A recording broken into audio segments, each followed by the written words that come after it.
Good afternoon, and welcome back. Our panel session today is Supply Chain Management and Sustainment Roundtable Engagement with Industry. Our moderator for this event is going to be Chris Walters. I heard that. He said from NBC. No, I'm not from NBC. I'm from GCS. We're going to represent GCS. So welcome back to this afternoon session. I am Chris Walters. I'm the Chief of Strategic Communications at GCS, and I guess I am tasked with keeping you guys awake after lunch. But I don't think that will be a problem. I have a panel here with 4 dynamic speakers and great acquisition minds that we are here to task and talk about supply chain management and sustainment with industry. So before we get started, I just want to kind of like foot stomp that, this is what we want to be a two-way conversation. We will only get as much out of this panel as if we get feedback from industry.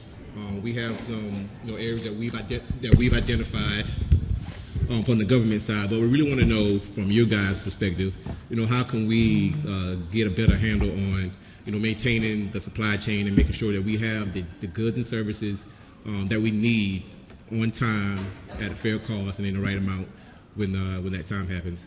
So I would like to introduce my panel members today, starting from left to right, Mr. Kenyatta Wesley. He's the Executive Director of Acquisition at GCS. Then we have Ms. Evelyn Tyndall. She is the Director of Specialty Contracting and Procurement at GCS. And Mr. Kevin Duvall, who is our Chief Technology Officer and Chief Information Officer for ACF. And Mr. Richard DeBaney, who is the Lead Requirements guy at the Office of Refugee Resettlement. So again, we want to make sure you guys be engaged. We do have mic runners. So as we get in the conversation, if you have a question, raise your hand. We'll make sure you get the mic to you. So the first question, and this is to all of the folks on the panel, feel free to answer.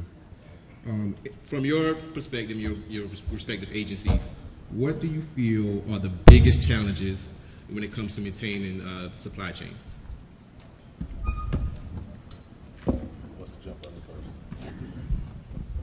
Well, we're going to be talking, this is probably going to be the big word for this whole panel, is just managing disruptions to the supply chain, being proactive to anticipate challenges that might arise. Who would have thought that a little virus might affect supply chains across the world and in ways that we never saw? And so the lessons learned out of that, of course, are for contingency planning. So. Hey, good afternoon, everyone. It's nice to see all these folks in the audience and online. For me, the thing I worry about is our software supply chain. So, we live in a global world. Software is developed both in the United States and outside of the United States. And, there's lots of people in the world that have different equities about the U.S. government. And, I think that's a huge risk. I think that became very apparent during the SolarWinds cybersecurity incident, about how that impacts what we do every day. And whether you're a person that is directly supplying software to the government or you are an integrator, I think that applies to both audiences, that we need to think about and contextualize our risk in software relative to how we deliver our mission.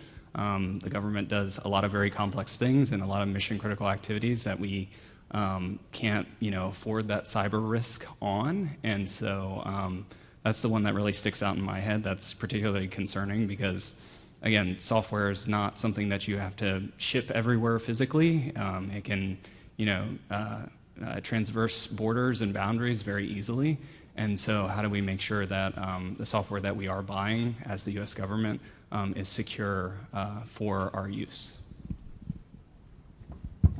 I would say from a contracting perspective. So my director is responsible for information technology, for the ORR, Unaccompanied Children's Program, for construction, and also for real estate. And so within all of those portfolios, I would say availability and inventory.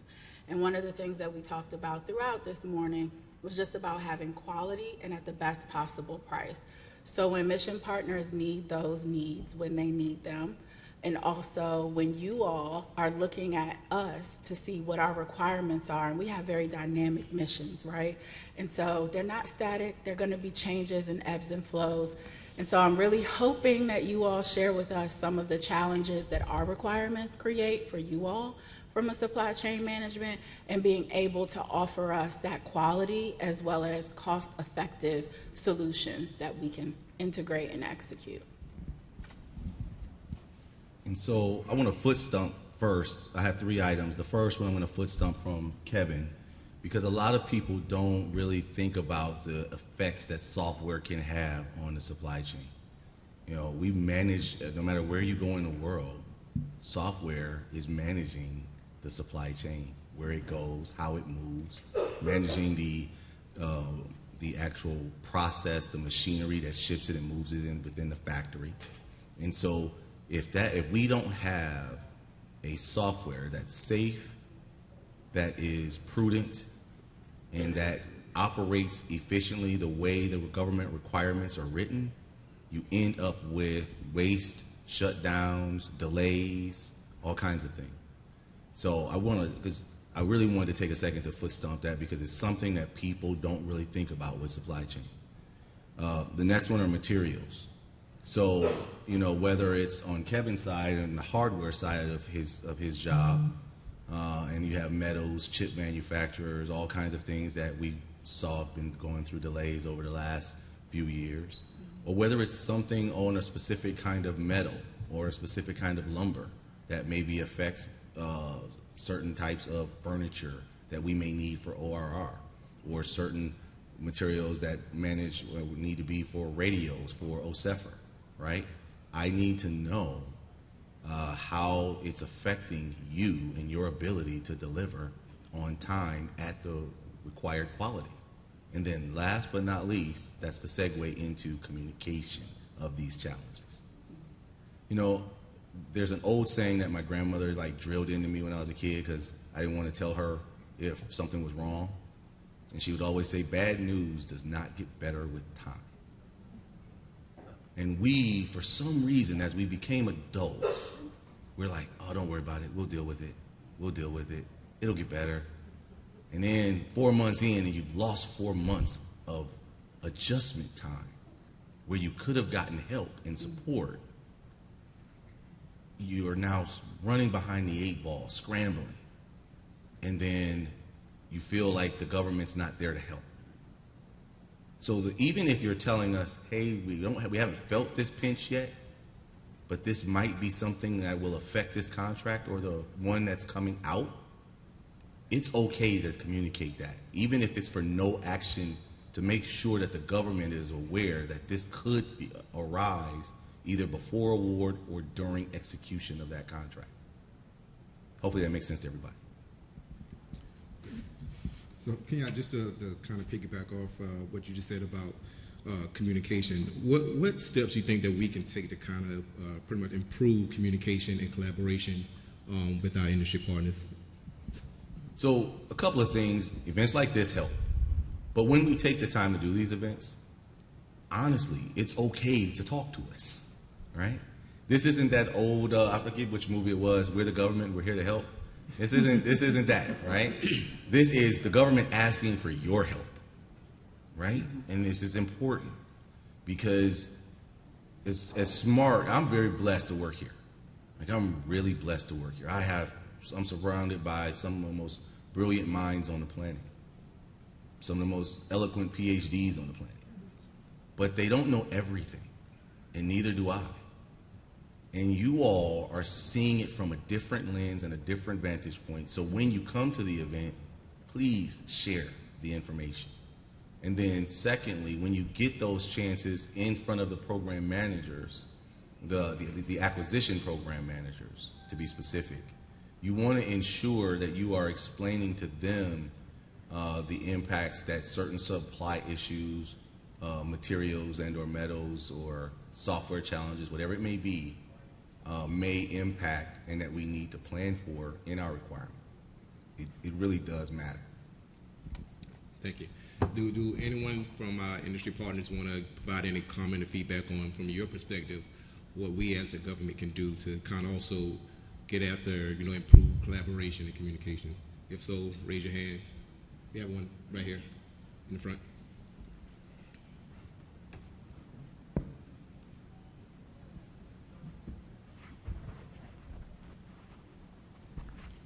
Thank you for taking the time. My question really surrounds around continuing the conversation. A lot of times our only interaction is with passing events like this, or even responding to RFIs. How do we continue the conversation on specific topics? Just because one of the biggest pain points from small business liaison and folks from the government is, we don't want somebody walking in here trying to boil the ocean. We want, for Kevin's perspective, he wants to be in front of all the technology companies. I mean, who here, raise a hand, is a technology company? I mean, those are the people he's really trying to hear from. Everyone else, not so much, you know what I'm saying? Because that's what he's looking for. But how do we continue those conversations specifically with the individuals who need that subject matter expertise, so that it's not just relegated to being just in the auditorium? This is great, this is fantastic, but I think it's a first step in a very, a multitude of steps required to be able to say, I'm confident in the diversity and the impact of my small business community, and they're showing up, rather than just, meet and greets are great, but I think everyone here is trying to go a little bit deeper in that conversation. Thank you. Thank you so much for that question. So here's what I'll say is there's been some conversation about our competition improvement plan. You also heard a lot about how GCS started and we were born. And so part of what we're doing in addition to this is industry engagement one-on-one. So you can reach out to your contracting teams, whether that is myself and Dr. David Greaves, who's the deputy for the directorate, or Ms. Loon Sands and Mr. John Conlon, who are the director and deputy director of the contracts directorate. And we are meeting with industry one-on-one. I want to get a show of hands. How many folks here have had one-on-one conversations with us and our teams over the last 90 days or so? At any point in time. The proof is in the pudding. So we are definitely having those conversations. So we're all here, of course, and Kenyatta has been very open about having those conversations as well as us participating in industry events. And then Mr. Demetrius Cottrell, could you please wave your hand? Demetrius is the GCS Small Business Specialist, so please get to know him, get his information, and he will also make sure that our folks have the conversations and we start to build our capability, repository. And then you all met Ms. Latanya earlier. Ms. Latanya, can you please wave your hand or stand? She is our HHS Small Business Specialist, and we have very regular communications with Latanya. We have a weekly meeting that those folks that I just mentioned, we all participate in. So there's a lot of collaboration that takes place with us, and we also bring our program and mission partners to those conversations as well. So please get in front of us, share your capabilities. I think you got some awesome tips earlier from Ms. Katrina Brisbane as well as Kenyatta about how to bring those conversations to us, things that you should share when you get to the table. And it's okay to ask us questions that help you improve your collaboration and communication with the mission partners. Does that answer your question? Yeah, I'll give you one of my cheat questions. So in any meeting with, conducting market research or meet and greets or anything like that, one of the things I'll ask always is, what is your unique competitive advantage, right? Like, I want to understand not only what you can do, but what you feel like you really do well. Because again, ACF is an incredibly diverse, complex mission. And I really want to understand how you do what you do and what you think you're good at. And, an answer that is not very satisfying is like, everything, right? It's like, sort of. I think we need to, really talk about, like, I think we're really good at this part of software development. I think we need to improve in these areas. And, like, that helps on the government side really understand, like, okay, got it. I think, this makes more sense or that makes more sense. It's a little bit of a fitting conversation about, what works for your firm, your organization, and what works for us. And what we're optimizing towards, because I've long kind of given up on the fact that we can do everything perfectly 100% of the time. So how do we, as a result, have honest conversations about, okay, these are the things that we're really good at, and as a result, I think this is what you really need to be successful here. Or the back and forth. I mean, again, all the people in this room are technology, a lot of them are technology experts, right? We're hiring you as experts, as organizations to help us deliver a capability or something. And so a little bit of like kind of back and forth about, hey, you said it this way, but maybe there's a different way that we can approach solving that same problem. Hey, Kevin, do you want to talk about your roundtable idea that you pitched to me last week? Did you want to bring the industry together for a roundtable discussion? I think I pitched having a roundtable discussion with industry. Man, last week was a long time ago, so sorry. Can you? No, I got you back. So I just didn't want to steal your idea, your thunder. So last week we were in a hallway. Me and Kevin are fortunate to be office neighbors, and one of the things he pitched was an idea to get a cyber and software roundtable together to where we can go through some specifics with you all and where his brain is going and his team's operational skill sets are going. And I told him this would be, if it came up, which it did, it's almost like you had a spy in the room, man. If it came up, we would ask the audience, by a show of hands, who would like to see or have or participate in a roundtable specific to that. All right, I think we got our answer, because my guess is online it's probably doing the same thing if it's doing that in here. For people online who didn't see the audience, it was like 3/4 of the room put their hands up. So I will take that as a do out. Kobe, hold me accountable. And Kevin, too. He got to help. Rich, do you want to add something? The only thing I want to... Give you that one. Oh. Thanks, Dork. Is it working? It is, it's just low. Oh. I guess It's fine. the one thing I want to add to that answer to that question is when we do meet with industry, and I can't tell you how many times we've done that. Usually I've been on the contracting side when that occurs. Sometimes the requirement activity of the program isn't in the room. I think we have a great relationship across ACF that allows us to be in the room, and so that greatly helps. But also, if you're coming to the government to talk about your capabilities and you get that audience, think about what is the message that you're trying to send. And if it's just about your capabilities, and that's one story and one narrative, but if you've also if you've got the audience to say, hey, here are things that we're seeing.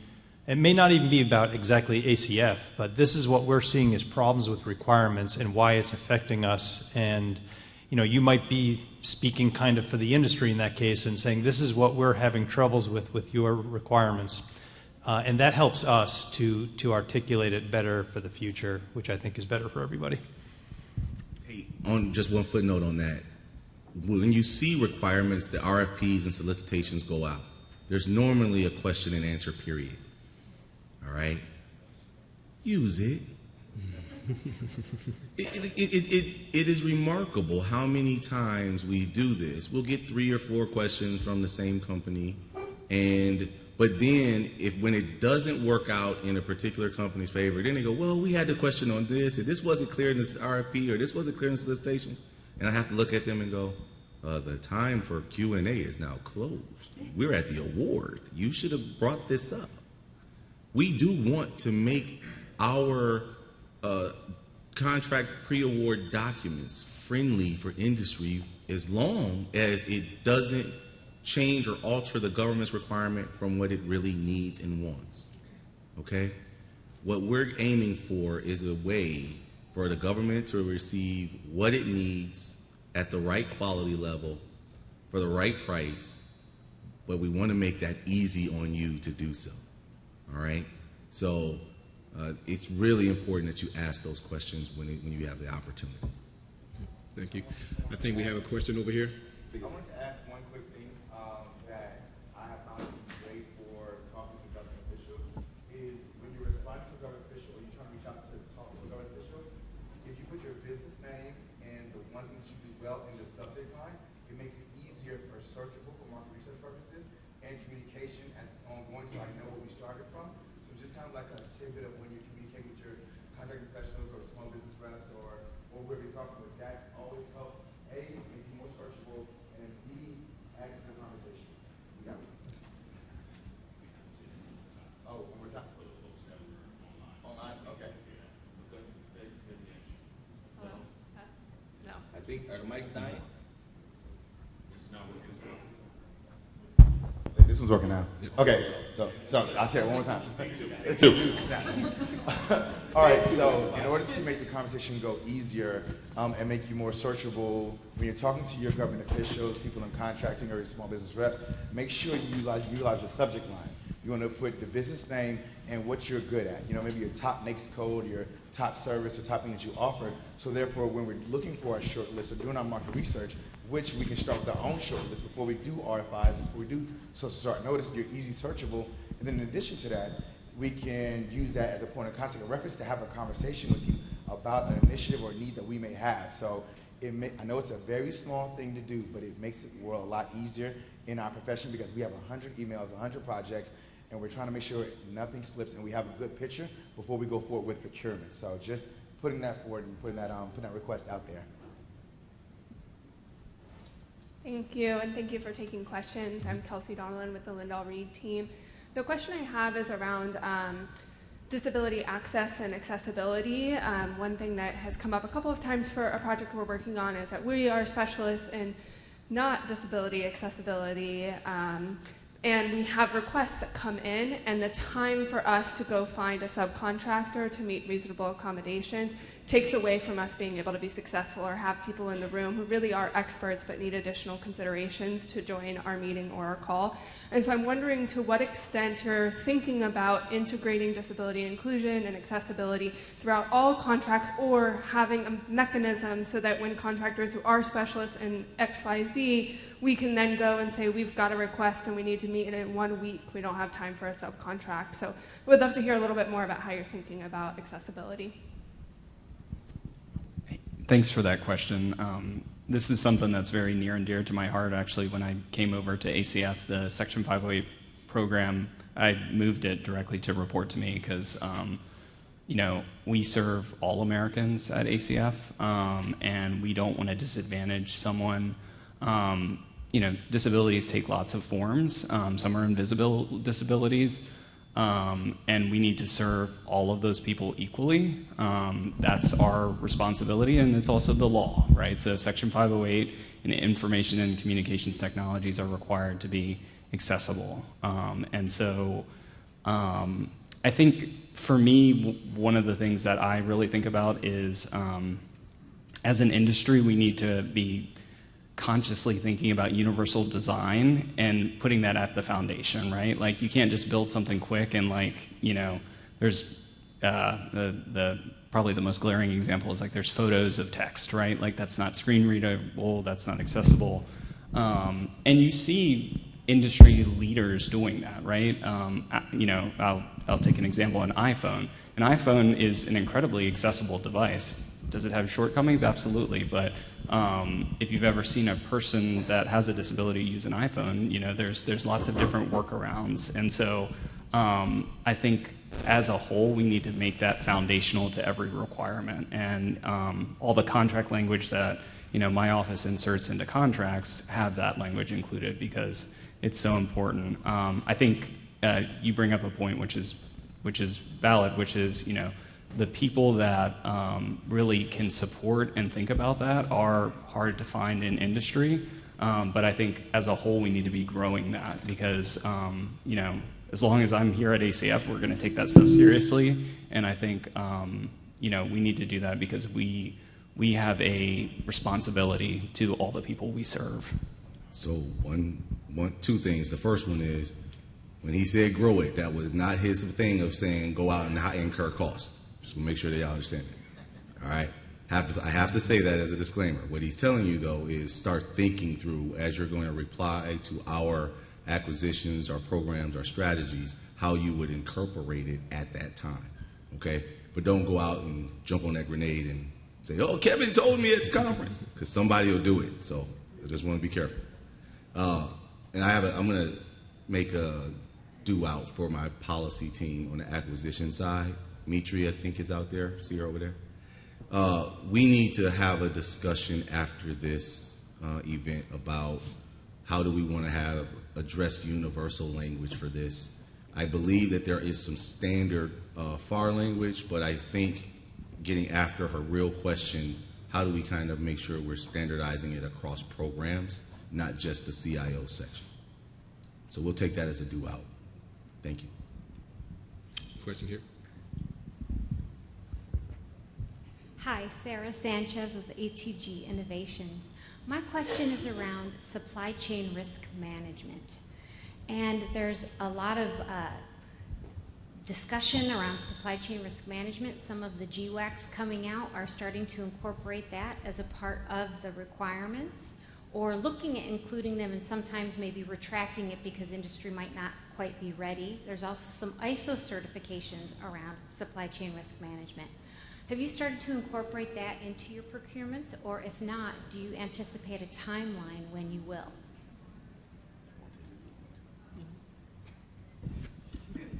She said, you. All right, so I'm going to answer that two ways because it really is a twofold answer. So the first one is we do take supply chain risk management into account for acquisitions surrounding logistics directly. Okay, what we have not gone the level down yet, and that's because supply chain, and the reason for this panel, became a focus area of our secretary and our assistant secretary over the last few months, and saying, hey, you know, industry is affected by everything that happens globally, and it affects us, and how are we handling the risk? So the supply chain risk management piece is one of the reasons we're having this, so we can actually come up with a HHS-wide synergistic strategy, okay? And so what I would tell you for right now, for our logistics contracts, it's there, okay? But for actions that have a logistics component that people didn't think through when they were thinking through what they wanted, what they needed, we're now thinking through how do we handle that. And the timeline for that, I would tell you, you'll probably see a roundtable on logistics coming up probably after the fourth quarter, and then from there we can give out a timeline depending the results of that panel, okay, or that roundtable, okay. But this was the basic beginnings of this, because we're like, man, there's so much about engineering support, research and development, and then we're just thinking we really do need to hear from industry on this. Take some notes, come back, do a roundtable, and then with what we learned, how we're planning on implementing it, and get your feedback on, does that break you? Does that make your life easier? And then do a final plan based on that. Does that make sense?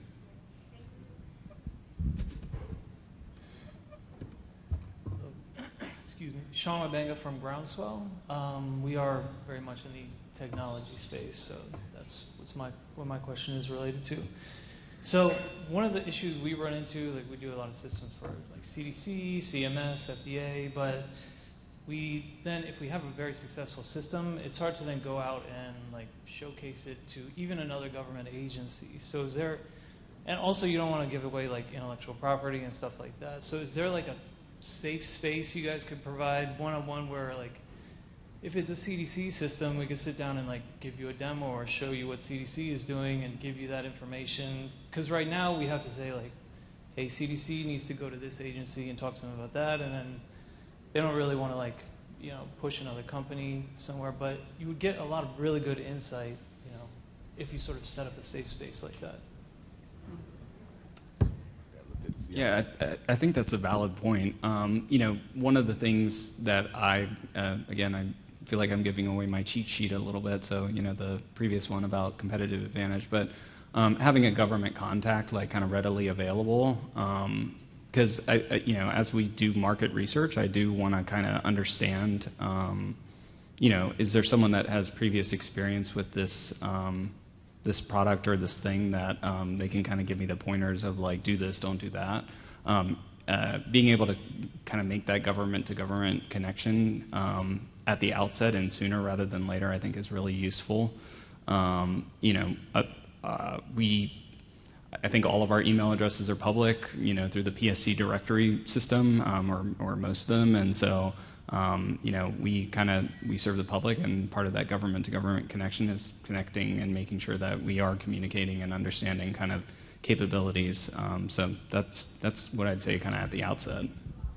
And if I heard the question right, the second part, it was almost like, hey, because I heard the term safe space, almost like a collab where people could set up and demo their software tools that the government had already paid for. I don't know if we have anything like that in HHS. I haven't heard about it in my first few months here, but we'll take that as a due out to ask the question. Maybe you can take it to the other CIOs and. Yeah, no, I think that's a fair question, and I can talk to the HHS CIO. They kind of, part of their role is like ensuring collaboration, so I'll connect with them as well. Any other questions? Oh, right here in front. I just had another question going back to the reporting functionality and data being a decision-making, increasing efficiency for y'all on the decision-making side. But from the industry side, is there an opportunity for you guys to create an ongoing reporting function, particularly related to small and disadvantaged businesses, where you're not seeing capabilities, which is why there's potentially a delta in your guys' small business contracting goals? So you can be providing that communication and that feedback to small business, and whether it's through strategic partnerships or actually having us go out and recruit other organizations, firms that are not aware of the mission for HHS and ACF, that we can bring to bear so that we make sure that we can lean in and help as small businesses moving forward. Thanks. Yeah, so I'm looking at Latanya.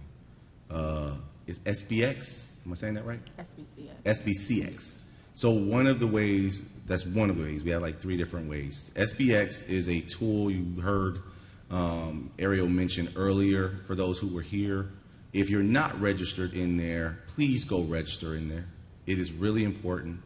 Then put in there what your specialties, expertise, primary mission focus areas are for your company, because that helps us inform what's available to us, who know about us, and areas you think that you are wanting to play. Next, we do have systems that allow us to pull and tell us where small businesses, woman-owned small businesses, SDBs, 8As, veteran-owned companies, service-disabled veteran-owned companies, Native American companies are spending and being awarded contracts. But the data doesn't necessarily tell me who's bidding because it doesn't track that, okay? And I'm not sure off the top of my head how that would be done.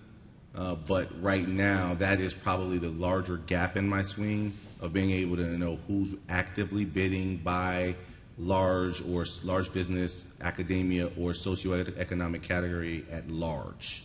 I can tell on an individual acquisition, obviously, but being able to capture that data and then run reports on it to say, hey, I know who's winning, now I know who's bidding and what their expertise is, and then turn around later and say, my real gap in my swing are the people who aren't bidding, aren't actively seeing this, and are the skill sets I still have holes in.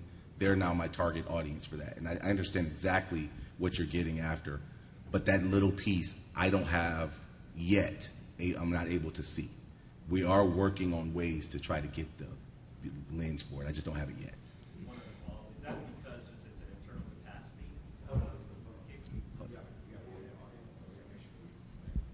Is that because just it's an internal capacity? Is that just due because of internal capacity? Obviously, you guys are pretty stretched. Is that just that can be a heavy lift? I think it's a little bit of a system issue, right? If you don't capture data, right, because you have to have a place to capture it before you can generate the report, and that lens is, to my knowledge, is not captured anywhere of saying on a large scale who bid this action, what categories they were in.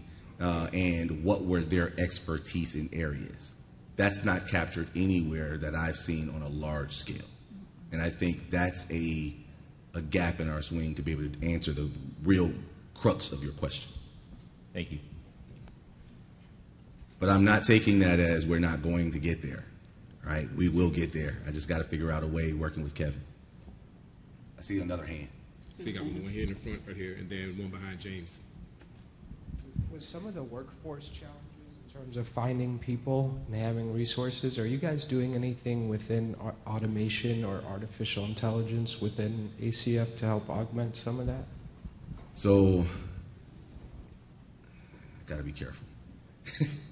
I would say from an acquisition standpoint, we are looking into that now.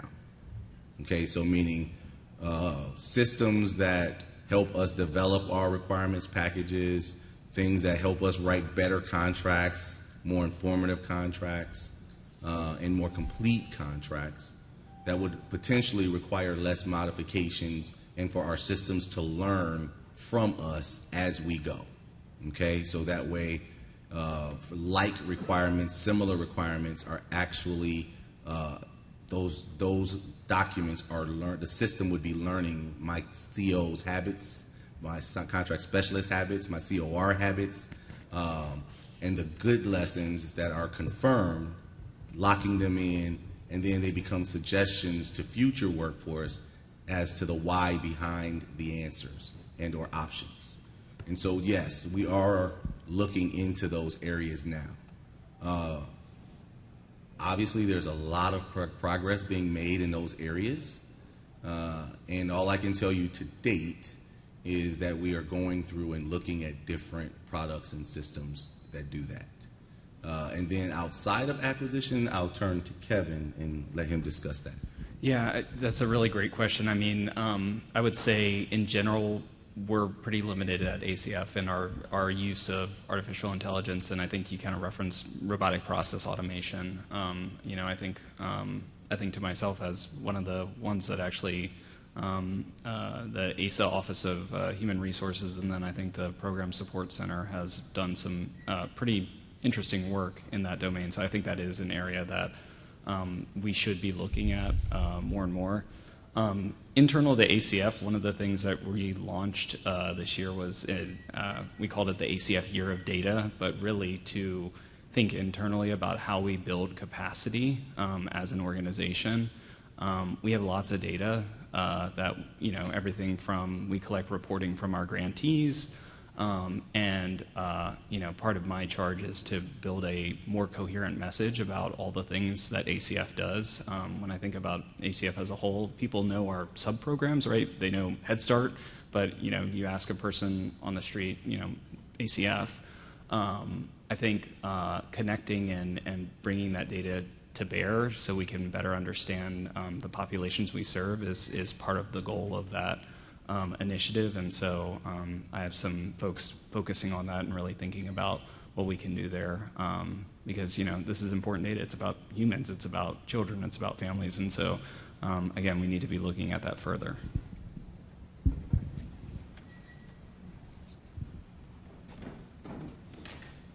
Good afternoon. It's all right, man. Good afternoon. Eduardo Ortiz with Coforma, SDVOSB and 8A firm. Thank you so much for sharing today. Kenyatta, you shared earlier this morning that the ACF's goals last year for competition were about 12.3%, and you were trying to hit 25% this year.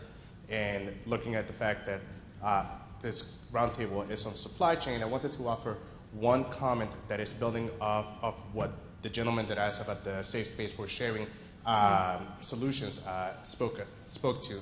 Your partners over at CMS, the Centers for Medicaid and Medicare, specifically those with the Data and Services Group, DSG, which is part of CMCS, the Centers for Medicaid, Medicare, and CHIP Services, they held a summit about 3 weeks ago where they said that they were going to ensure that every single opportunity that was hitting the market, that their tools were actually being open sourced, and that the tools that were already in GitHub, which is the tool that just stores the source code, was being open sourced as part of the actual work being done, so that when you had competition, you had fair competition rather than the incumbent holding all the cards because they are the only ones that have access to the source code.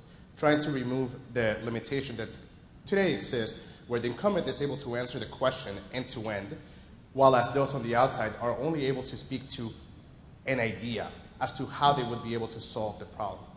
Kevin being on the panel, I wanted to offer that because I think that this could help address some of the problems that you're having on supply chain by opening the market up to small businesses, speaking as a user set of one, but I'm pretty sure that most people here would raise their hands. I won't ask you to, just so that I don't look bad.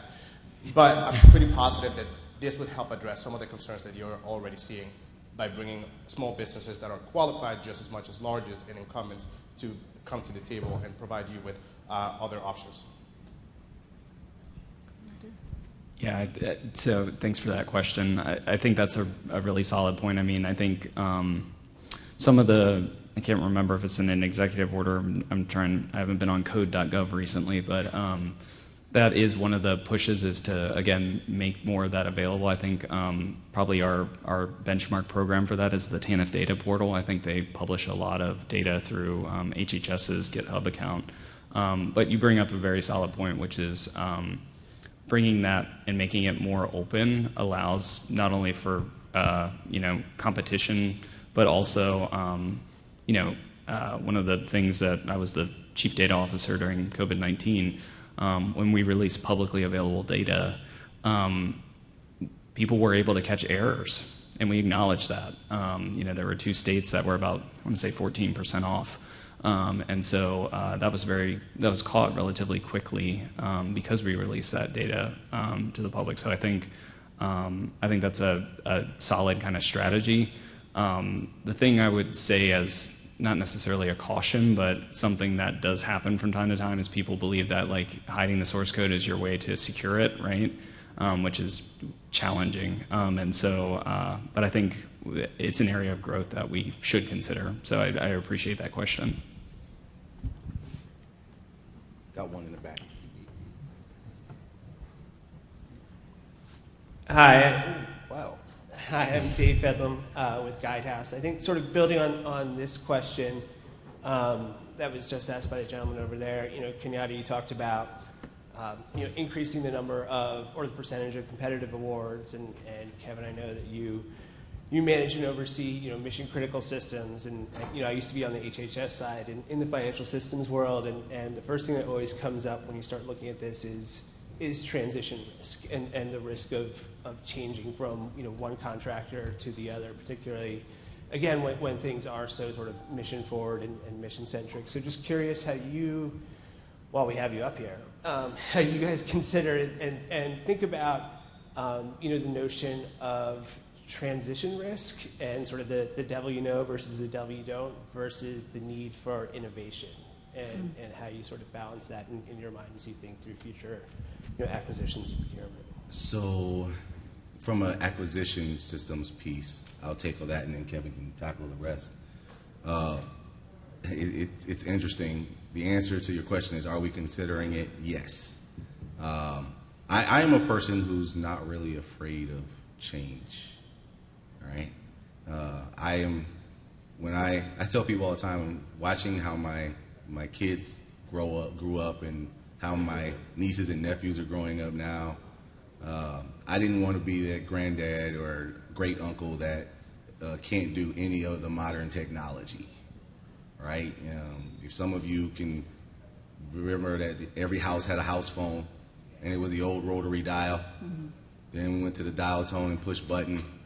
And we slowly got into our cordless, and now very few homes have a house phone.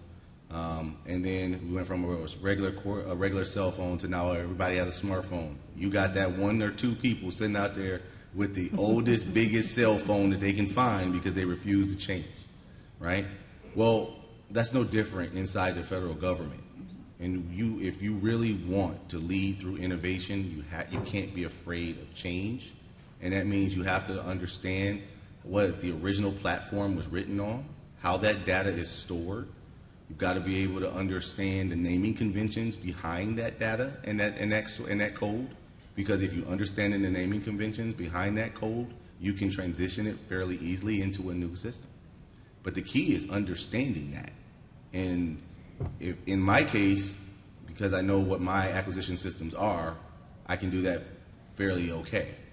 There are going to be some glitches, but nothing that would shut us down and not be allowed to transition. And then we're going to go to probably a universal naming convention with the next round. So that way we'll always know what that naming convention and source code really was. And then we'll be able to transition anytime we get ready to a newer or more updated system. And so the goal for me is to never be handcuffed to a particular name, brand, or company for more than the length of my contract. I will be able to compete it again after that anytime I get ready, or we're talking the government needs or there is a significant advancement in that space. All right, so hopefully that answers your question. But we're definitely managing that risk, documenting it, and then planning forward, so how we don't have to be handcuffed in the future. And Kevin, I'll turn it over to you for the rest. Yeah, good question. I mean, so one of the things that I'm working on internally is basically, bottom line up front, kind of making our governance processes more agile. I don't want governance to be a performative activity for industry or program offices. Governance is about how you make decisions, right? And because of Klinger Cohen, because of FITARA, I mean, you can name off the letters, right? You know, we have to do a pretty extensive amount of documentation. The question is, are we getting value from it, right? Are we able to make meaningful decisions from that? And so I think that's a challenge back to industry is, you know, being collaborative about like, we feel like we're fulfilling this need and this way of documenting is working for us. Can we work together on finding solutions here? I also think, you know, having systems for numbers of years and having, you know, the tech industry has kind of choice and there's a lot of competition for talent in the tech industry, and it behooves all of us to document our systems well and document our code well to be effective long term. Even a, you know, an organization that keeps a contract for a certain number of years, you may have turnover, and so having effective documentation, so, you know, when Bobby leaves, that, you know, yeah, someone else can pick up that work and evolve that system. The one thing I'll say is my view on technology is it's always evolving. It should always be helping us advance our mission. And so as a result, it should always be changing and supporting that. And in order to do that, you have to have effective documentation and knowledge management. And it's hard. I mean, I don't think industries kind of crack that as a whole, and it's hard in government too. But I think that should be a fundamental part of every delivery is not only the code, but also how we documented it well in a way that someone else could understand it. Because my tech companies are taking over. What about the service contractors and the companies that are kind of turnkey for children's services and managing government-furnished property, government-furnished equipment, contractor-furnished equipment and property? What are you seeing in the spaces that might be affecting delivery for those areas and things that kids and families need? We'd be really open to hearing from what's affecting your supply chain and or your logistics into standing up those services. Got a key hand in the front.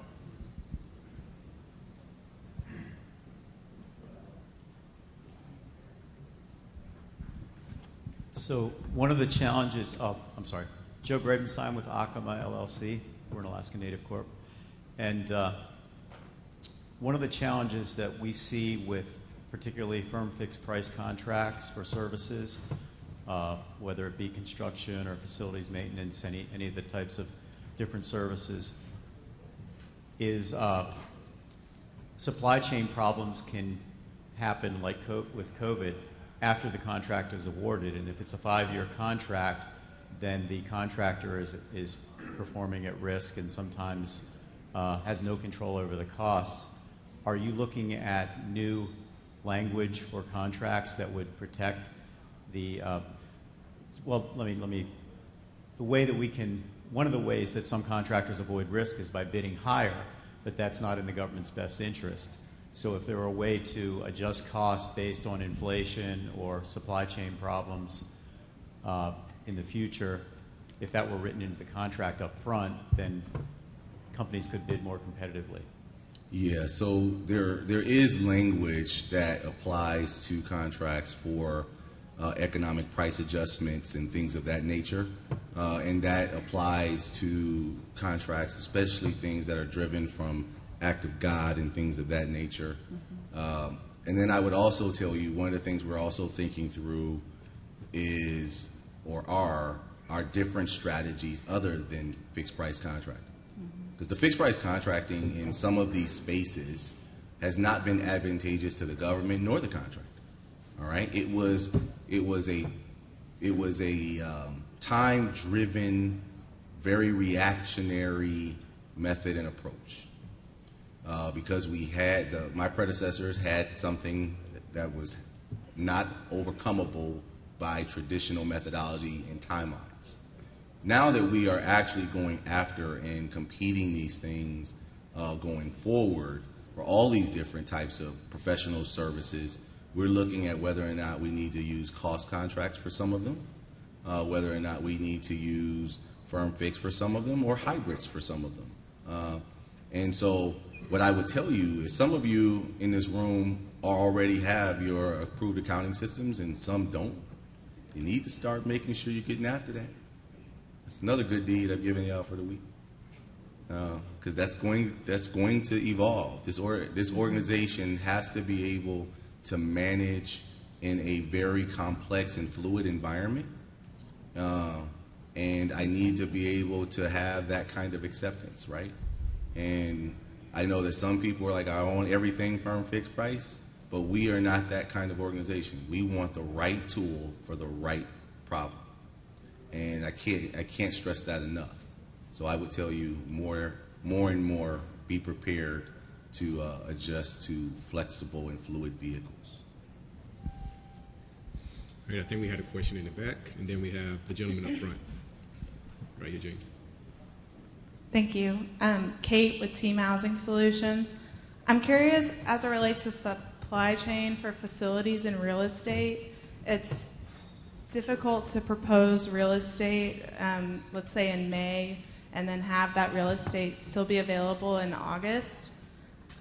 I would like to propose potentially if your team would consider like 50 acres in this region, we will lock that in when it's necessary. If something that's more of outlining the requirements of the facility, of the land, and then locking it in upon award, because it's difficult to have that supply chain ready months and months in advance.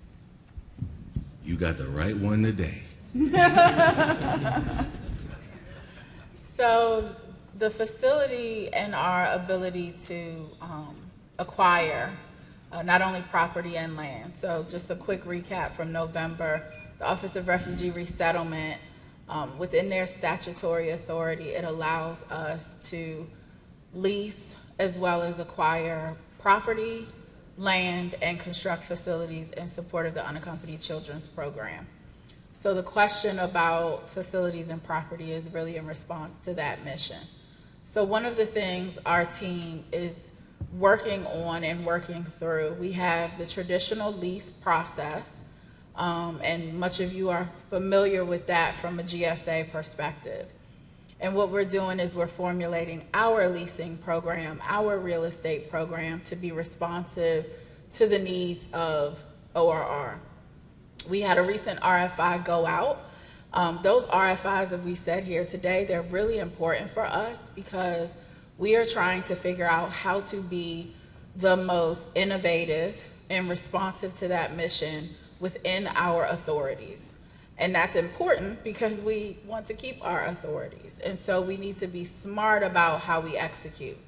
And so some of that means we need to be able to identify first what's available, and us being able to be at different areas, because all of the borders will have children crossing, not just our southern border.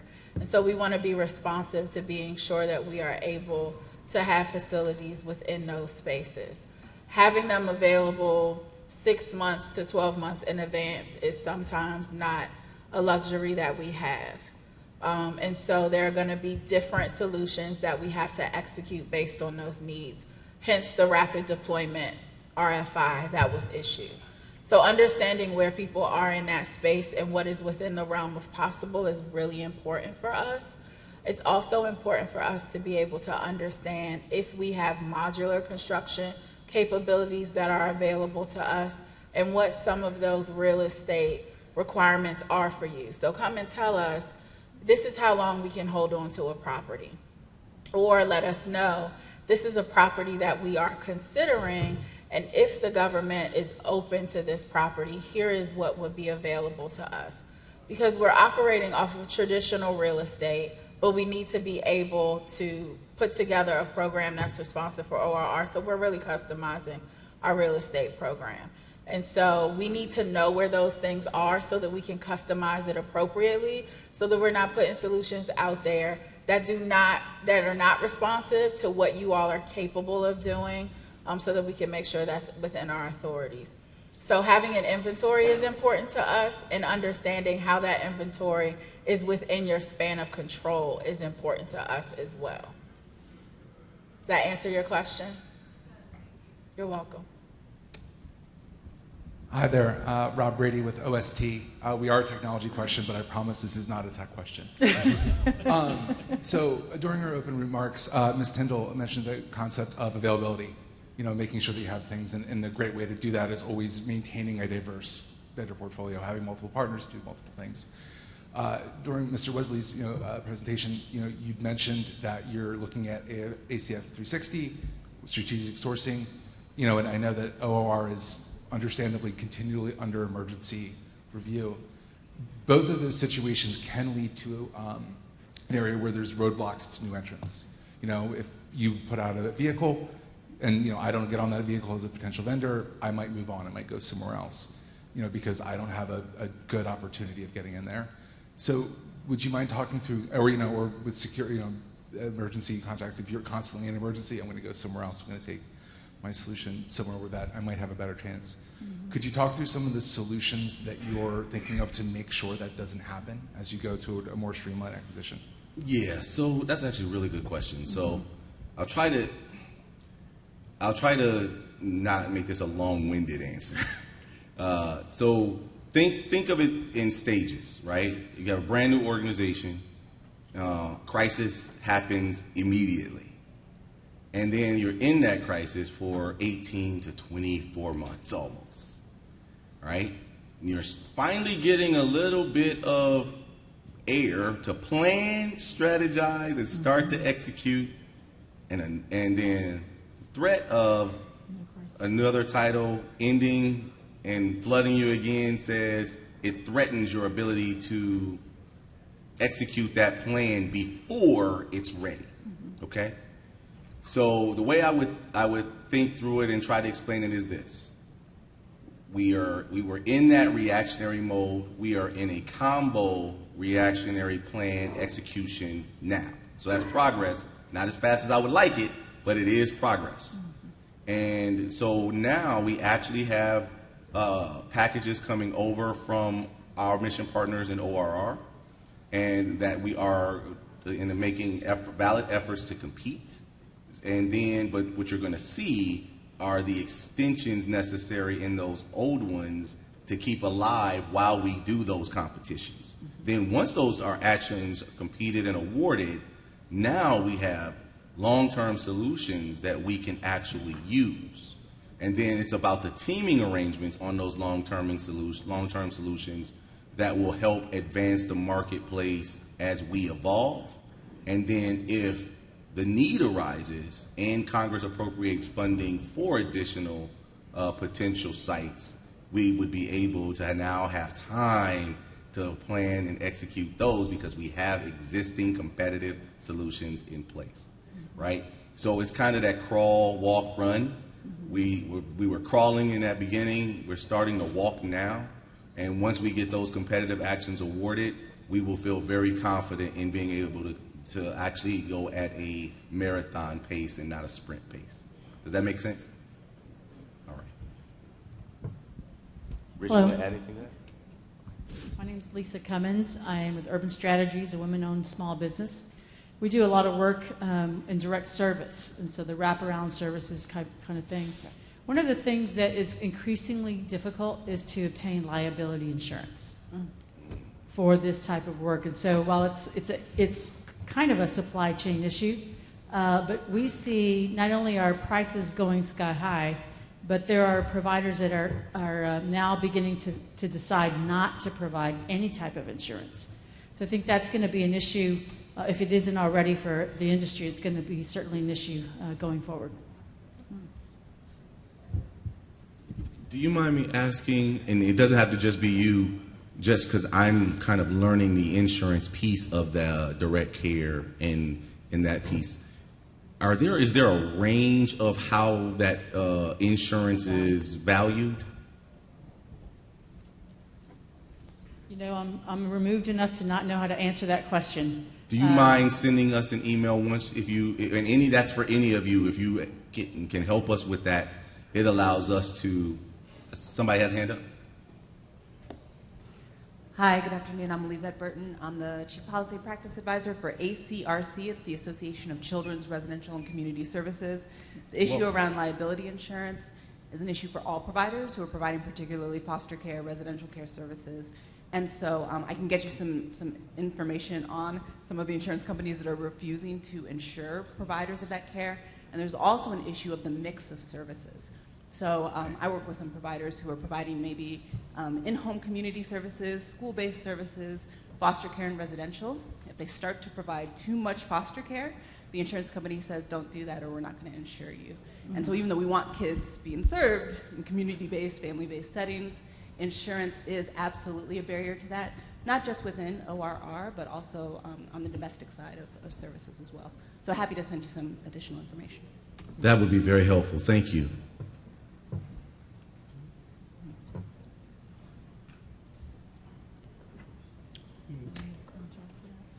Any other questions from the audience? Okay, Chris.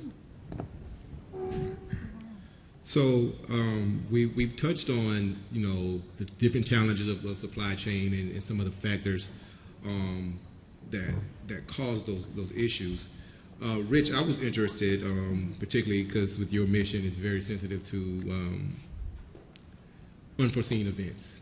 And how do you mitigate the risk disrupting the supply chain and still be able to meet mission when those events happen? Sure.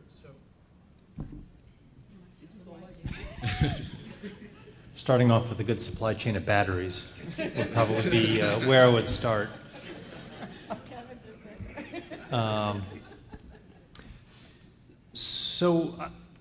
The supply chain to support, speaking from the ORR perspective, what we, dealing with a mission that is critical, that we can't have failure on. You think back to what could possibly prevent a industry from being able to provide the services that they contractually agreed to. And supply is certainly one of those things. And when I think of supply availability, it's the entire logistical trail of supplying that. Everything from inventory planning, inventory management, to understanding your sources of supply, understanding what could happen in the environment of the marketplace that could affect your chain of supply. And so it's the partnership part of this is making sure that the requirements are correct, and so that when you get the requirement and you bid on it and you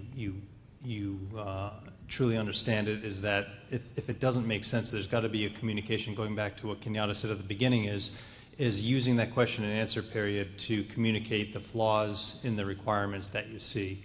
So that's the first thing, is trying to get the right requirement in there.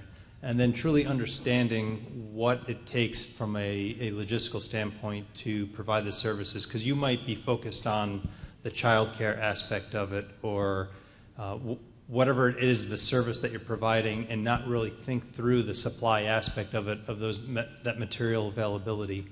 and how that can absolutely affect the quality and the delivery of your supplies to make sure that you're delivering the quality the services that you agreed to.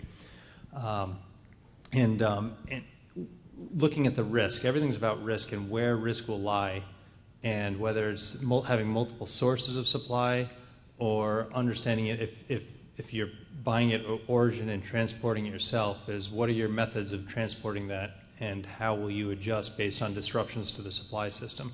And so whether you're a service provider or not, you have to be thinking as a logistician to understand the entire trail, the entire supply chain, and understand that from and if that's not a core capability, then have that partnership so that you do have that skill set within your portfolio to provide that. Any other panelists want to expound on how you mitigate your risk during disruption of the supply chain? So it's going to be a broken record, right? Early communication and often communication. I mean, if you're trying to mitigate risk, you got to know the risk exists. And you can't be afraid to identify the risk it exists. And then, just like any other risk assessment, you start thinking through what are the potential laws, policies, rules surrounding what's causing the risk. Then compare that against the laws and regulations of the end item or service being provided for the government and the program, and then weigh out your available top options from there. What typically happens that I'm not happy to see is that industry tends to sometimes not tell us until it's too late. And then sometimes if they do identify it, they don't have any of the potential options available identified. So we can actually have something to consider and bounce off of the ideas we in the government have on the requirement side. So having that kind of educated and informed discussion both ways really is crucial. So I think never be afraid to offer potential solutions and then discuss the risk around your solutions and then how you plan on recommending we mitigate them. And then we share the same with you, especially if you're under contract. Because if you're under contract already, that free-flowing communication should be existing between the COR and the contracting officer. So that's how I would tell you to start trying to manage and think through communicating that, and then going through the identification, mitigation, and decision-making process. And I would just add, since there's a lot of tech organizations, there's a standard contract status reporting meeting that, as part of our FITARA review process, is generally inserted, unless there's some other equivalent as part of some of our governance. I mean, that is a monthly venue for you to have those communications. There's a risk register, and that's, again, to foot stomp what Kenyatta said. I mean, that's an open venue that includes members of my team, members of the program office, and the vendor organization that's supporting the requirement to have those discussions. And then those teams afterwards report back to me about what they learn, what's going on. So I would use that forum for addressing some of those challenges, and again, early and often. All right, thank you. I think we're running on time. So before we go, though, do any of the panelists have any parting words, advice, or any issues pertaining to supply chain they would like to touch on before we close this out? Kenyatta had mentioned communicating with the core, and I double tap that is if you're not speaking to your core, if you have a service contract and you don't know who your core is, your contracting officer's representative, and if it's an ORR contract, please come see me after this. But communicate often and communicate quickly on challenges, and your only communication shouldn't be about turning over deliverables or passing over invoices. It should be a conversation that is consistent to capitalize on successes and to mitigate risks as they occur. Yeah, and we talked a lot about risk. I mean, I always see this as two sides of a coin. There's value protection and value creation. I mean, to the point about free form exchange and kind of like sharing the value that's being created, that's how we get to innovation as an industry. That's how we get to innovation as the U.S. government. And so I think that was a helpful point to make because, again, I think we can adopt modalities and share kind of ways of doing things to solve common challenges. And as a result, we deliver better products as a whole. What I would say is we're starting this conversation now, right? So this is not meant to be the end of it. It's only meant to be the beginning. It's kind of to get your juices flowing and for you to understand that we are here to have a two-way exchange. There's going to be 2 opportunities as a follow-up to this, in addition to, I know you all will be reaching out for those one-on-one opportunities to introduce your company and your capabilities and the alignment to ACF's strategic objectives, but also roundtable discussions. The one is going to be centered on what the CIO needs, right? And then the other one is going to be on property. Government property is a huge challenge that we're currently seeking solutions for. We want to talk through with you all what that looks like. We talked about property logistics and those requirements. So that's going to be really important for us too. So when you see those requests for participation to go out, or you can reach out to us and let us know that you're interested, please participate. Please come and give us the information that you all have so that we can put out better requirements and we can have information that truly meets the mission partners' execution of their mission. So thank you all for asking your great questions today and for participating this week. So I echo the sentiments of all my outstanding panel members. Thank you all for participating and doing this with us. But I would also add, this is the beginning, not the end of it. And so the gentleman over here to my right, he asked a question about what happens next. I'm paraphrasing a little bit. But it's the truth. What happens next?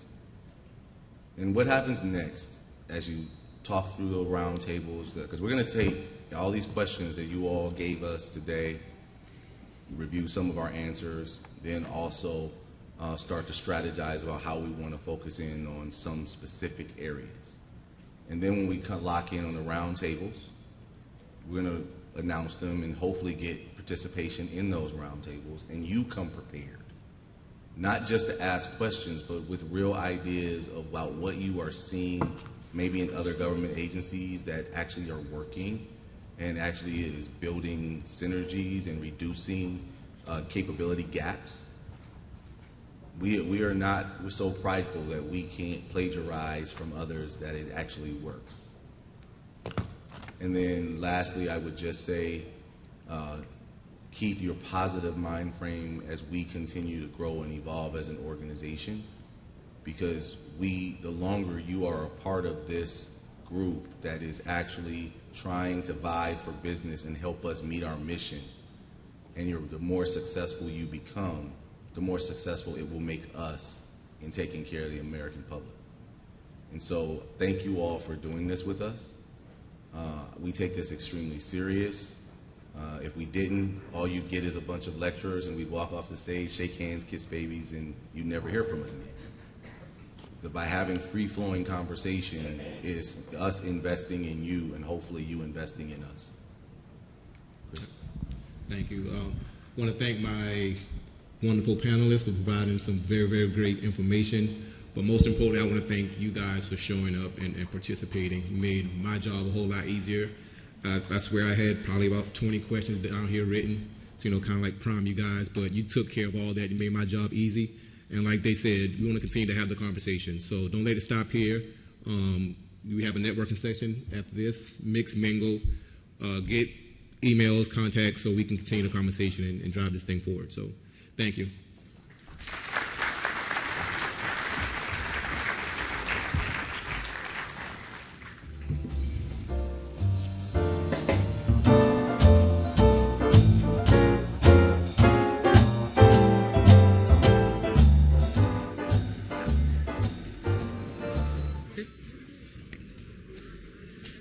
For the next 30 to 45 minutes, please network, stretch your legs, get up, move around, and then we'll be back with some mission partner briefs.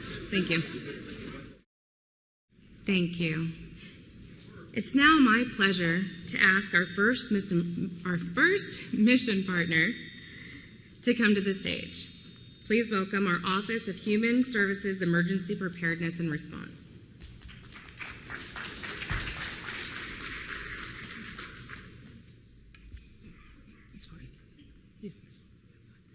All right, good afternoon, everyone. Thank you so much for joining us today. My name is Natalie Grant, and I'm the Director of the Office of Human Services, Emergency Preparedness and Response, and I'm joined by my colleague today, Mr. Pete Torres. He is our Chief of our Financial Management and Administration and Budget Formulation. Next slide, please. So the Office of Human Services Emergency Preparedness and Response is exactly as the name indicates. We are the emergency management entity for the Administration for Children and Families. Our office was created after Hurricane Katrina, when the White House indicated in their sort of after-action report that there was a requirement to create a robust, comprehensive, and integrated system to be responsive to the needs of disaster survivors, individuals, households, and communities. Heretofore, that had represented itself in the form of public safety and management, and there was an acknowledgement that there was an acute need for that to manifest also for the human services entities, and that would be for the Department of Health and Human Services within the Administration for Children and Families. Next slide, please. Following from this creation, then, our mission and vision reflects exactly what those outcomes indicated were important to create as a capability for the nation. That is to say, a robust national infrastructure that's responsive to the needs of disaster human services for children, families, individuals, and communities.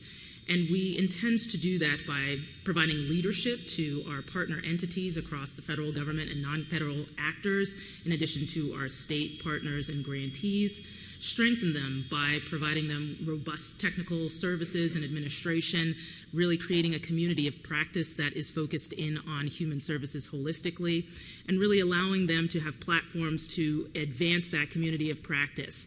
So across industry itself, the service providers, and also in concert with our post-secondary education elements, so Masters of Social Work, Clinical Social Work Associations, and others.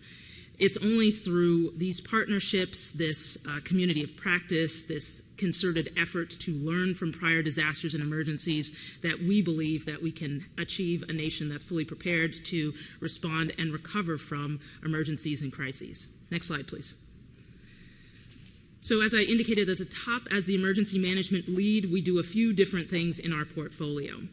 You'll hear me reference disaster human services as our focus area, and I'll speak a little bit further to that and what that means and looks like definitionally for us. But for those of you who are familiar with the Federal Emergency Management Agency, we are a supports to emergency support function 6, which really focuses in on not only mass care services, but also temporary housing in concert with our colleagues over at HUD, U.S. Department of Housing and Urban Development, and then also emergency financial assistance and human services programs. In addition, as part of our portfolio, we administer and oversee the U.S. Repatriation Program, which is authorized out of Section 1113 of the Social Security Act. It is one of our oldest programs based upon just when the authorizing legislation was founded. This is where we return American citizens from abroad and their dependents who may have destitution, illness, war, threat of war, or otherwise. So right now we are actively working with our partners at the State Department on returning American citizens from the Sudan. We are also, as part of our emergency management portfolio, the lead for our continuity of operations. So as you can imagine, the services that you've heard about and will hear about over the subsequent days are critical, essential, life-saving, and life-preserving across ACF. So we have very much a no-fail state when it comes to supporting our agency programs and the individuals that they support. Next slide. When I speak to disaster human services, I'm speaking about 4 probably distinct definitional areas. And for those that may have been steeped in emergency management, this will be new to you. And for those that have no awareness, welcome. Disaster human services, from our frame of reference in concert with our industry, academia, and otherwise, has really been focused in these 4 areas. At the top, we start with the historically underserved and marginalized, those persons that are receiving the services and supports from our programs on a day-to-day basis. These folks don't need a bad day to be in a crisis situation. We already know that the fact that they are availing themselves of these services indicates that they have some pre-incident need, and that's important. So very much like the curb cuts that everyone enjoys, that benefits all, we think that if we focus on the marginalized and those folks that are at the edges, that we're actually lifting up all communities as well. In addition, we recognize that there are some individuals and households that are working poor, individuals that may be at the margins that don't necessarily need services or avail themselves of it for whatever reason.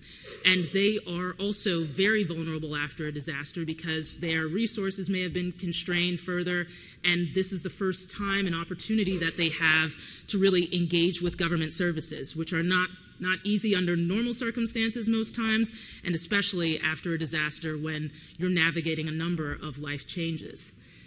In a similar way, we recognize that through ACF and the grantees and the programs and services we support, buttressing the community is absolutely important, right? As federal partners, we know that our time in a community is limited, importantly so, and by extension, we need to buttress, augment, and complement the services and ensure that our community-based organizations and other service providers can stand up as we depart, and that we're leaving them stronger than when we encountered them previous.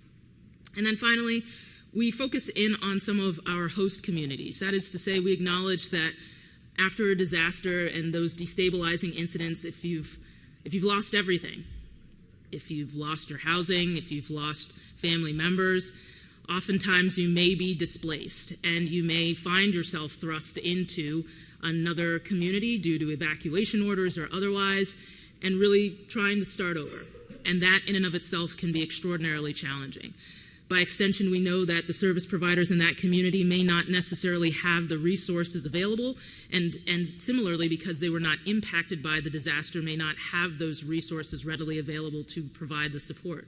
So we know that those vulnerabilities exist, and we really want to step in and provide supports to that host community and provide support to that displaced person or family.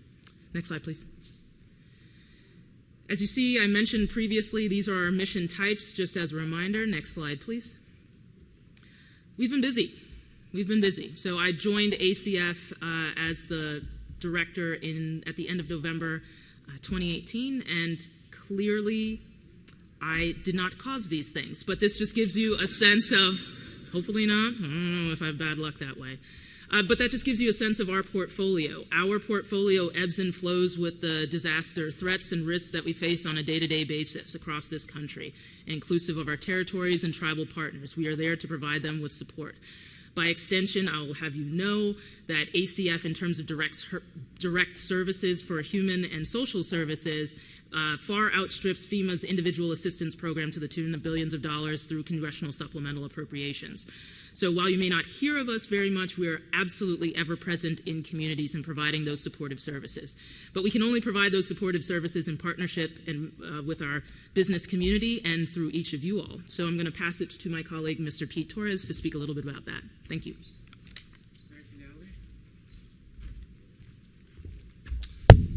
Hello, everyone. Welcome this afternoon. Again, my name is Pete Torres. I'm the financial analyst and core on 12 different contracts. I did want to give a shout out to Natalie Grant. You know, I've been with the agency 13 years, 10 years with Sepper. Natalie's been with us for 5 years, and she's actually quadrupled our budget and doubled our staff. Unfortunately, I've got 6 more contracts behind that, so I've got to exercise those too. So, thank you, Natalie. I only have 3 slides here. Basically, what we have now, what we currently have, and then where we're going in the future, what we have in a pot, basically. So, first slide is there. This is what we're doing. What we did last year. I think you guys see the slide last year. $12 million in funding, 12 different contracts, 6 grants. We continue to have those ongoing contracts, and we're actually adding on 4 more, so there's a total of 16. The next slide will show you the 4 new contracts that we're doing. Okay. So these are the current 12 contracts I have and the expiration dates. You can see the first one, the one on top, is about to expire next year. I will start that requirement sometime in September, hopefully awarded by April. So that's one you folks really want to go out and look for. That's our IDCM contract. IDCM contract basically, in a couple of sentences, FEMA will call me and says, Pete, I need 50 case managers out to Puerto Rico. I call my contractors. I need 50 case managers. They give me a cost estimate. All that works out, but that is our contract for that. Okay. And final slide. I do hope these slides are available for them, right? Yeah, okay. All right. And then this is what we got in the pot currently. Although the period performance, they're all, the first one's going to be 2 years, and all the rest of them are going to be base plus 4. Okay. If you got questions on these contracts, you can certainly ask me. You've got my email. You see the IDCM contract on the bottom that's going to expire. The one on the other slide. That's that one there. And then we have the program support contract, which is the third one there. Again, that says 9 FTEs on that one, just to let you know. It's to support the program itself. Okay. And then we have the other ones are pretty small, but they're going to be approximately about 4 FTEs each, or 5. Okay. That's all I got. Questions?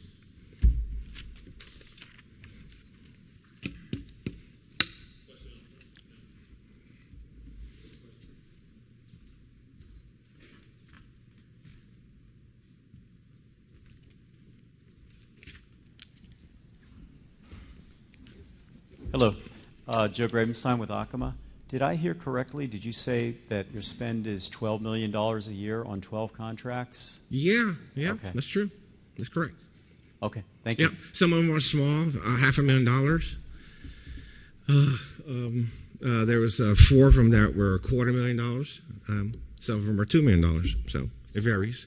Just to let you know, we have our contracts spread out in 3 different contracting offices. PSC, here, DOI. Okay? Okay, thank you. Is it on? Yeah, okay. Hello, Sarah Sanchez with ATG Innovations. I noticed that on some of those you mentioned a number of FTEs. My question to you is, are you considering or do you have requirements? Are you looking at them possibly eventually as fixed price procurements where FTEs are not necessarily what you are requesting, but more outcome-based services? Or do you tend to contract based on number of labor resources? So that's a good question. And the way I price it out and the way I look at it is how much help do I need? And I can only give an estimate about the help that I need, and I can only do it through FTEs. I don't know all the material costs and things like that. You can certainly add that to your proposal, but I submit my IGC, my cost estimate through FTEs. That count. So for instance, if I'm going to support the program with 9 FTEs, I don't think there's any materials or travel that's needed. It's just 9 FTEs is all I need. Absolutely.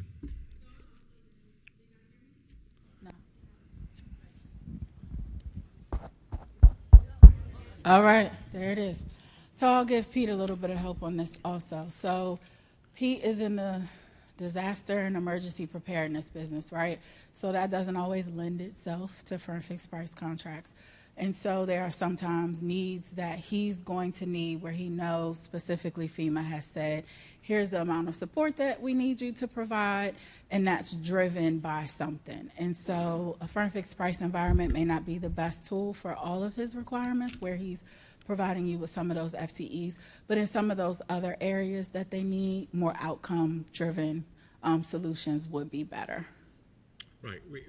We currently have two types. IDIQ for our case manager contracts when I need huge amount of cadres. And then we have simple ones that are firm fixed price. Okay? Sure. Quick question on the training opportunity that's coming up. Sure. Can you talk a little bit about what you're currently utilizing from a training perspective, or whether this is going to be a completely new build-out and requirement? Thank you. So it's a new build-out this year, but I can't give you too much information.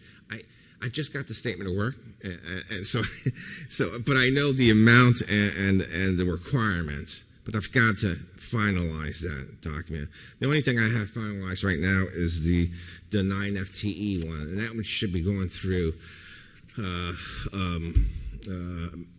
wherever they posted that. I'm sorry.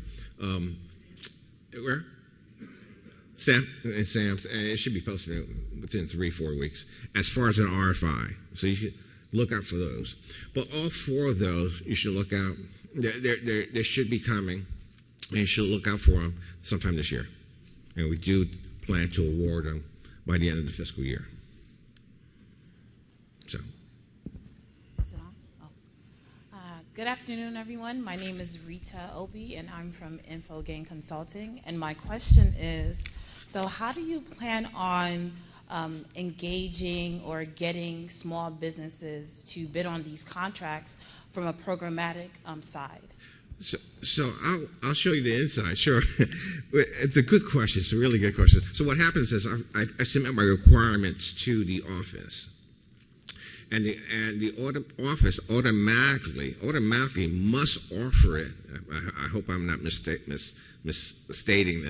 Automatically offers it to small business.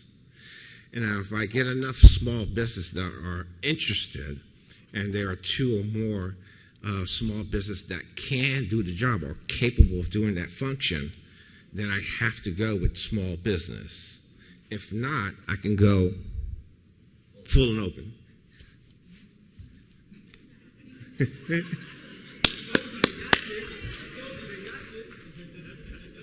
I've been doing this a long time. Yep. Okay. Thank you, folks.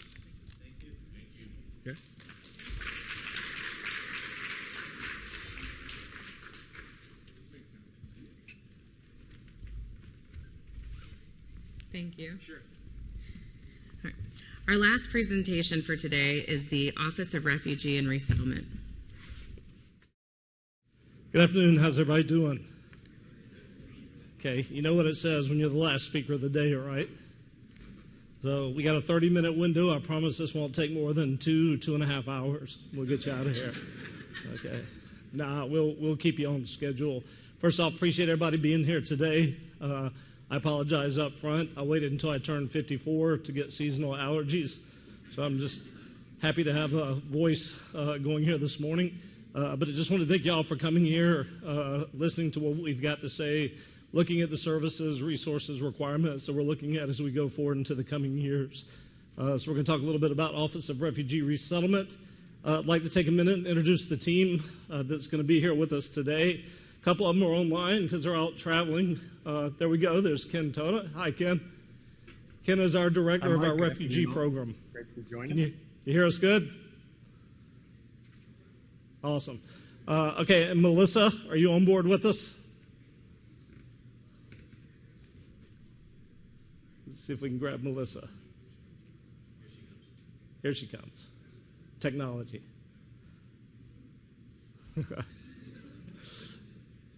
Okay, we'll jump back to Melissa. We've also got Kevin Duvall, who is with our higher element, the Administration for Children and Families. He's the Chief Technology Officer that carries a big part of the mission for us also. We've got, and there we go, Rich Demaney hiding behind me. He is, if you think of the world of Mr. Contracts Art, he is the man that runs this for us. We'll try for one more second to see if we can get Melissa to come up. I'm here. There she is. You were trying Hi, to hide. everyone. She was trying to hide from us. And Melissa is she is with the Unaccompanied Children Program. So it's great to have her today. Obviously, they're very busy. Couldn't be here in person, but we're glad that we have them dialed in here today. And Rich's other job today is when my voice goes out, he'll step up and carry the water for the rest of this meeting. So let's go to the first slide.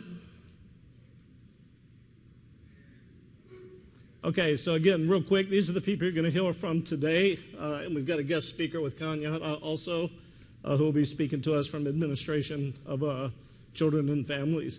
My name is Michael Smith. I'm the Acting Chief Operations Officer, the COO for ORR. I'm very seasoned. I've been there about 6 weeks, so I'm still learning where my parking spot is and where my office is. But again, it's a great team, great to be a part of it. As mentioned, you'll have Kevin Duvall. He's our Chief Technology Officer, and he helps us with all the data information, the systems that keep us up and running so we can maintain situational awareness as we execute our mission. You saw Mr. Ken Toda. He's the Director of the Refugee Program. And then Melissa Johnston, who is our Associate Director, and she runs the Unaccompanied Children Program.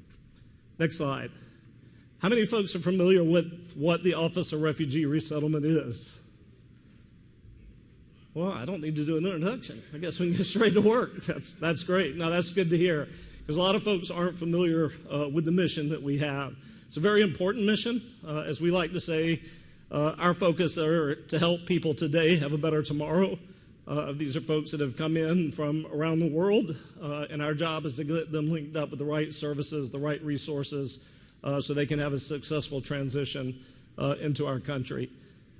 So as you can see up there, we have the two main programs, Resettlement Services. That's Ken's program that deals with the refugees.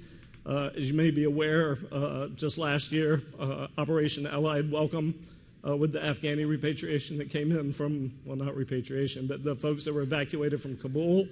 Their team was very busy supporting and helping them, still busy today with that. And then we have the Unaccompanied Children mission. Obviously, this is a very busy mission. It's been busy. I was detailed over to this organization in FY21 or 2021.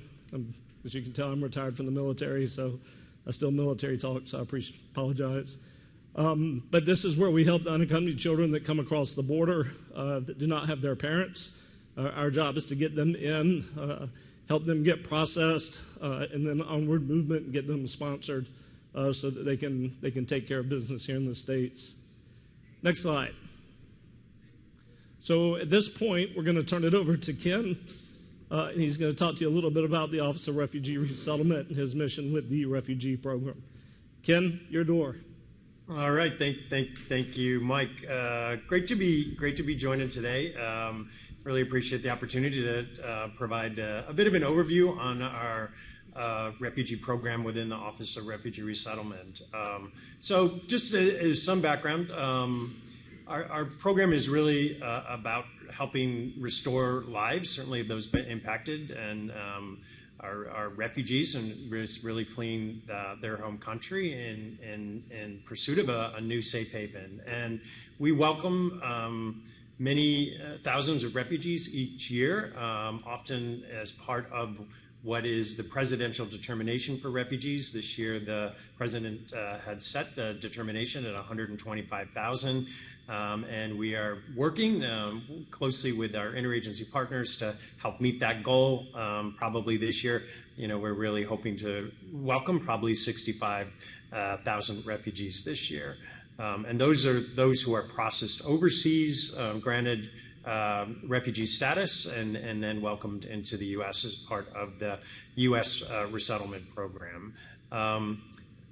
We also, as part of OR's mandate, actually serve a number of other populations. As Mike had said recently, the Afghans fleeing Afghanistan were granted humanitarian parole status, and we served probably more than 85 to 90,000 Afghans in the past year. We've also been serving tens of thousands of Ukrainians, also fleeing the war in Ukraine, and received basically eligibility or authorization to serve Ukrainian parolees over the past year as well.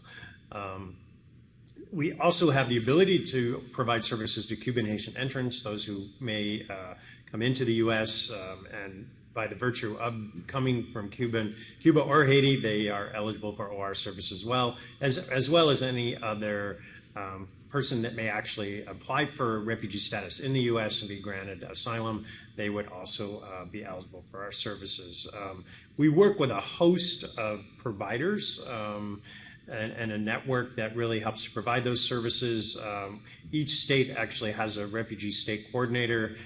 We fund them with an allocation to support refugee cash and medical assistance for those who may not be eligible for mainstream services by virtue of basically their initial classification in terms of whether they're family or single.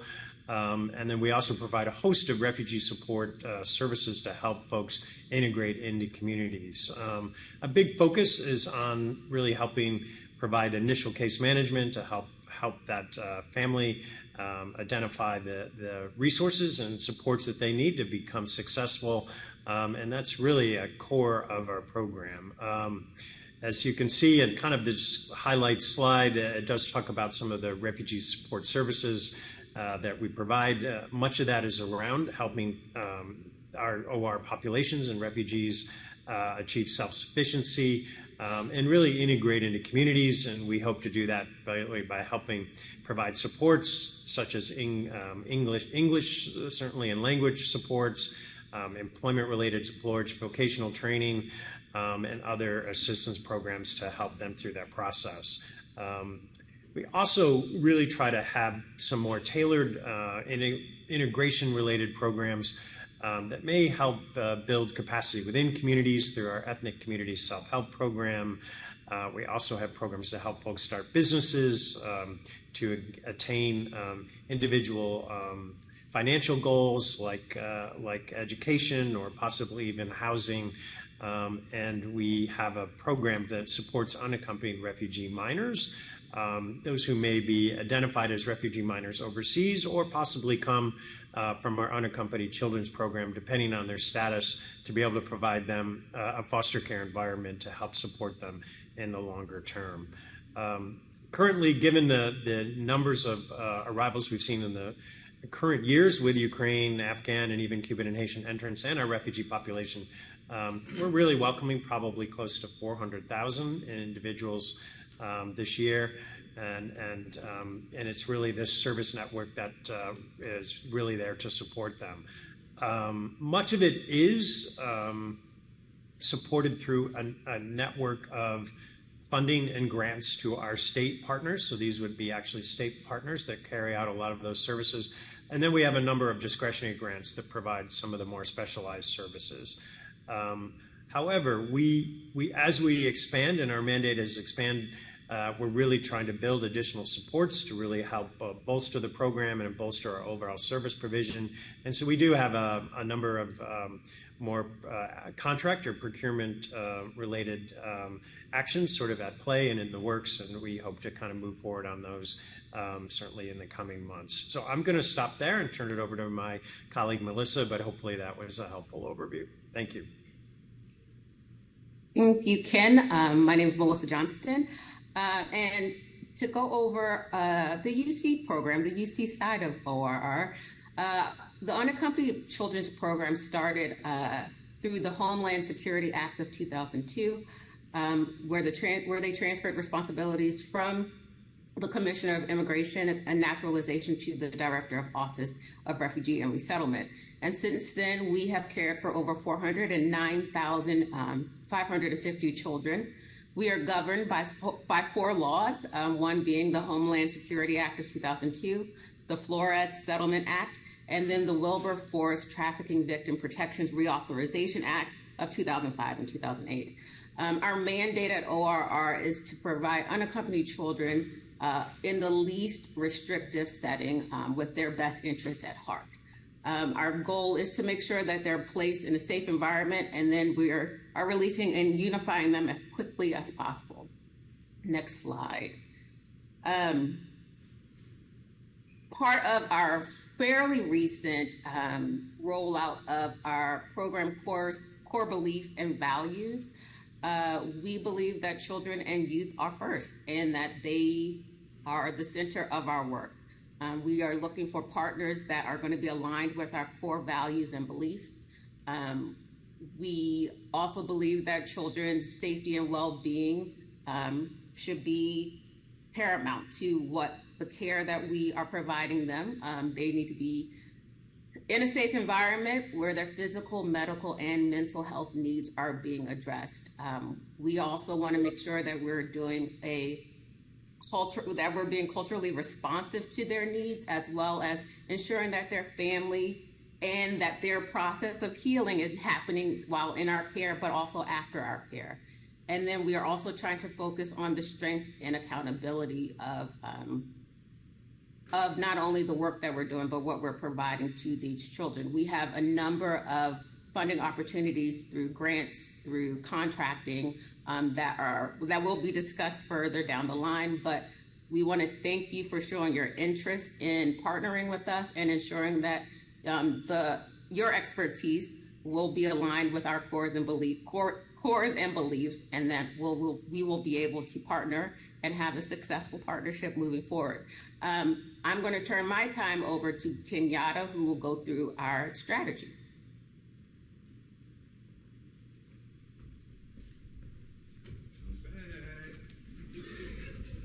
I thought I was done for the day. So real quick, so this is a strategy. So I wanted to have a conversation with you all. I dropped a few hints earlier when it comes to ORR and real life scenarios that are happening right now. So the first one I'm going to talk about is Greensboro Direct Care. Greensboro Direct Care.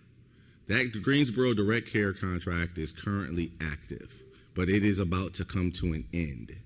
And unfortunately, the timing of that coming to an end against Title 42 is put us in crisis mode. We have ORR as a program office has a plan forward. However, Title 42 coming to an end has kind of messed with the alignment. When I say Title 42, I should be very clear. Not just Title 42. There were 2 protests on Greensboro that required corrective action. Okay? And so the first one was over with Department of Interior on the base contract that eventually did get awarded just recently in March to 17 offerers. Unfortunately, since that's a DOI vehicle, I can't really talk more other than it's there. It is now active, but now they have to go through their process to compete the actions that are going on that vehicle.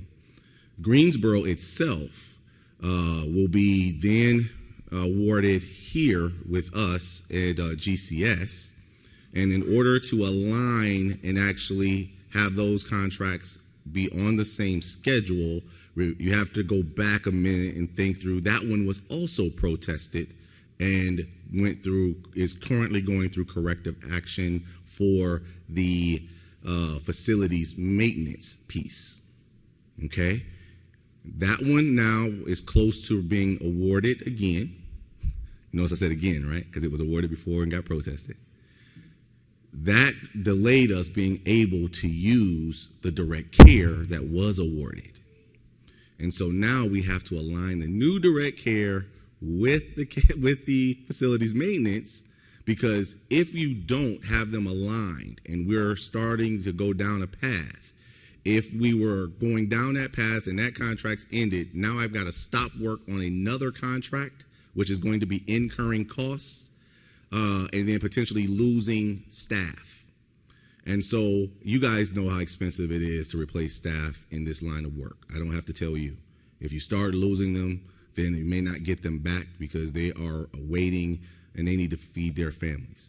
So what we're doing our best to do now is award the direct care as a bridge strategy, sole source, while we compete the full joint direct care facilities maintenance for Greensboro. okay? That we are only going to extend that contract or issue that bridge for only enough time to do our competition. We're not going to pad those numbers, all right? So our goal is to avoid a break in service, so you'll see stuff start flying out tonight because we were strategizing all weekend to make sure we got this right. I wanted to ensure that I was very fair and open and communicative with you, so you know, don't panic when you see here's a sole source for Greensboro. It is strictly the bridge to buy us time to get through the competition.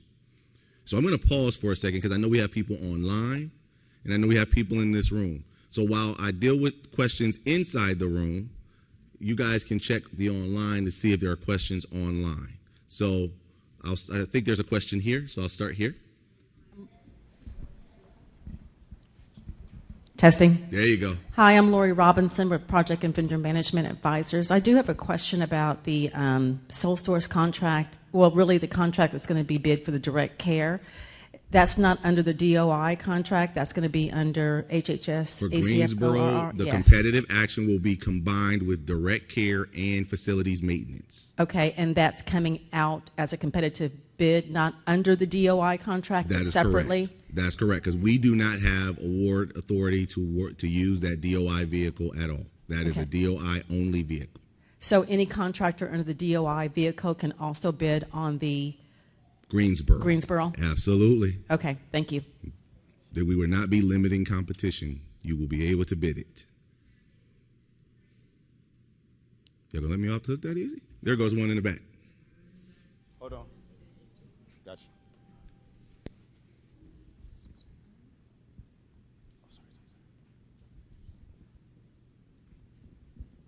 Yeah, good afternoon. I just wanted to ask, when is that solicitation going out in Greensboro? The competitive? Yes, sir. Rich, did we say first quarter? First quarter fiscal year 24 is when that one, you should expect that to hit the street. Good question. Thank you for keeping me honest.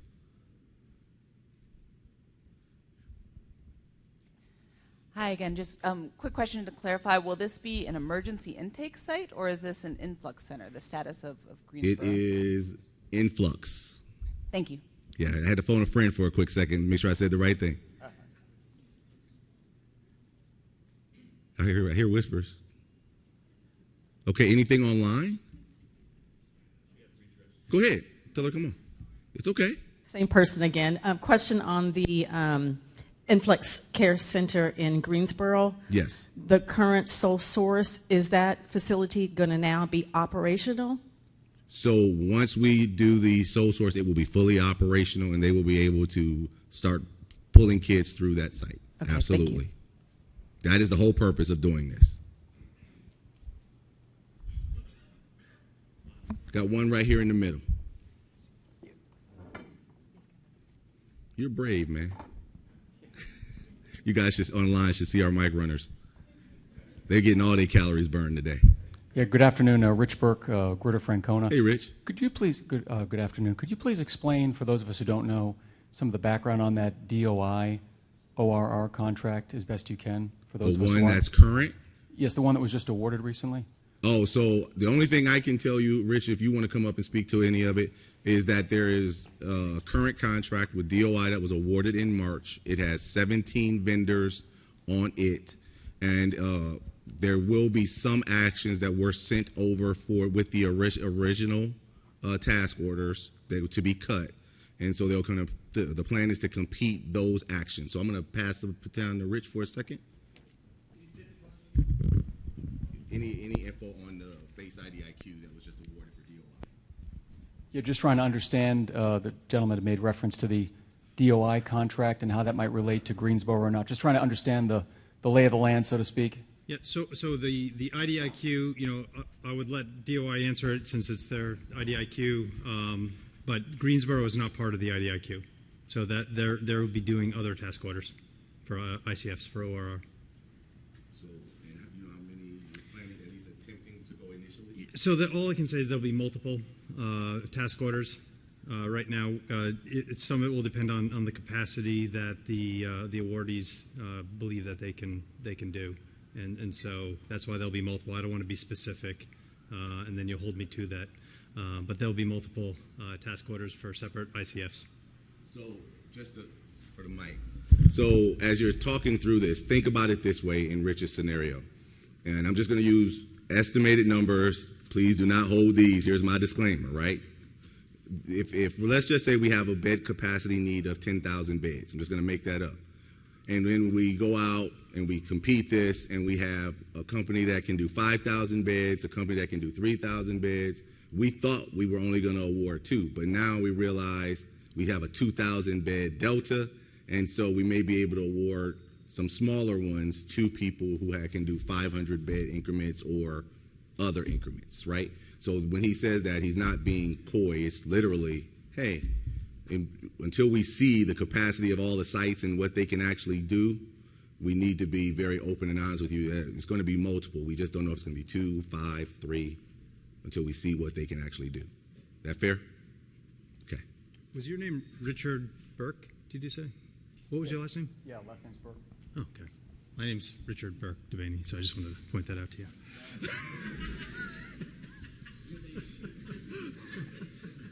You can't make this up, man. You can't even make this up. Did we get any questions from online? None? Okay. So we'll be around a little bit longer. I think my battle buddy has arrived back from CIO, so I'm going to pass it on over to Kevin.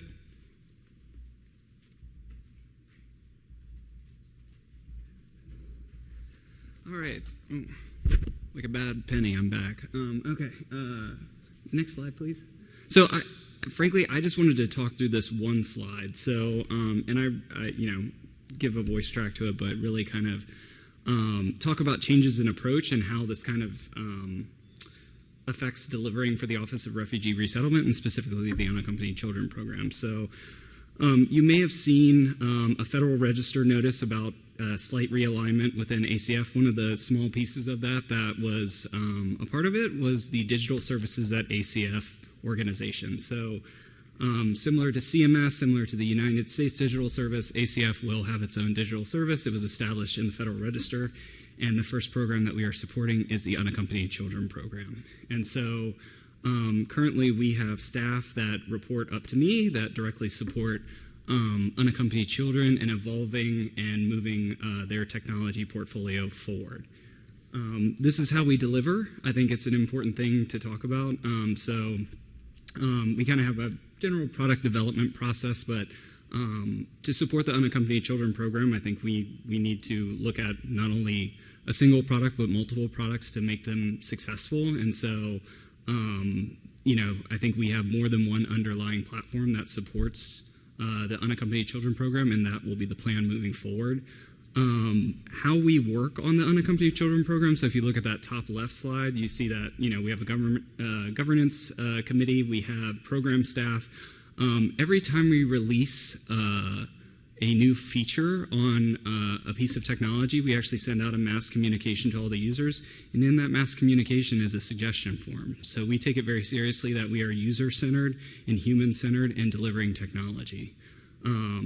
That builds a pretty extensive product backlog. I would say we have a lot of features that we need to release to support the Unaccompanied Children Program.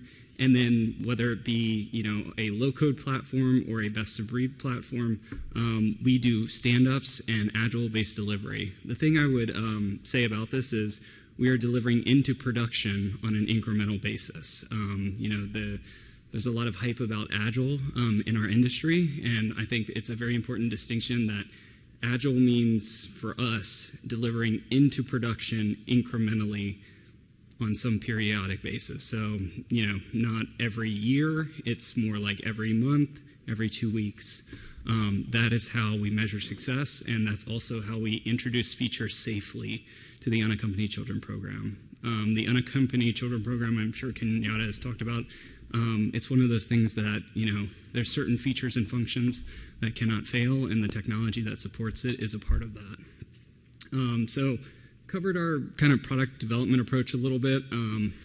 Our vision there is kind of outlined, but it's really about technology and data that delivers timely and accurate information so we can make decisions, delivers an excellent user experience. I think it's really important to call out the people that work in this program. So they're case managers, they're social workers.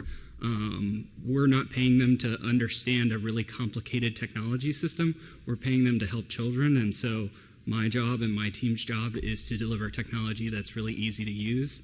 So even during times of stress or when they're working directly with a child, they can support and deliver on what they need to do with our technology. And then the final piece is, does it advance the program holistically?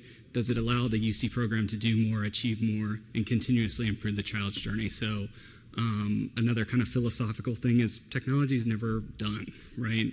We should always be looking at ways that technology is changing and evolving to support this program, and that's how we'll ultimately be successful in improving a child's journey from intakes to discharge out of the program.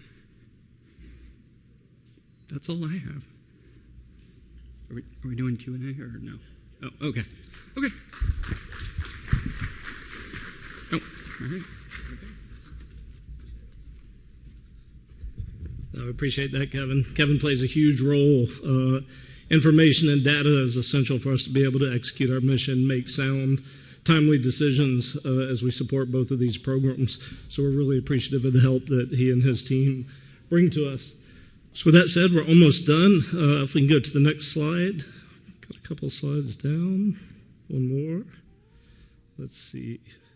Back up two. There we go. Oh, one's missing.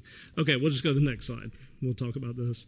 If you can look across here, we just want to give you some of the potential vessels that we'll be looking at coming up for 23 in the 24 year, of course, with refugee services, unaccompanied children, and the IT services. And again, those are the three people you just heard from. These are some of the requirements we've identified for the coming years. Excuse me. And again, just want to give you a second to take a quick look at those. That's where we'll be asking for help and looking for support as we go forward. Next slide. Hang on. Everybody get that? Saw a lot of cameras up. We're good.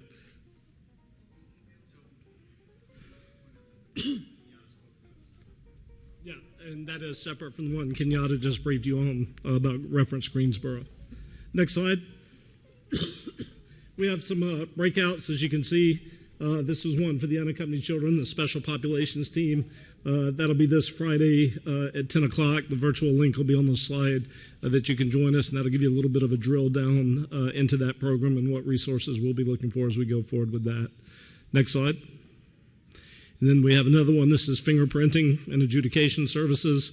That one will also be Friday from 11 to 12, and the link will be attended. The program managers that are responsible for both of those missions will be available to talk with you and what we're looking at as we go forward. So with that said, we've still got the experts here online. We'll pause and see if you have any questions that you'd like to ask reference the refugee program or the unaccompanied children, and Kevin's still here if there's any tech questions.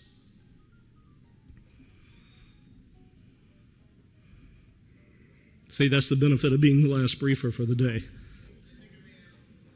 Okay.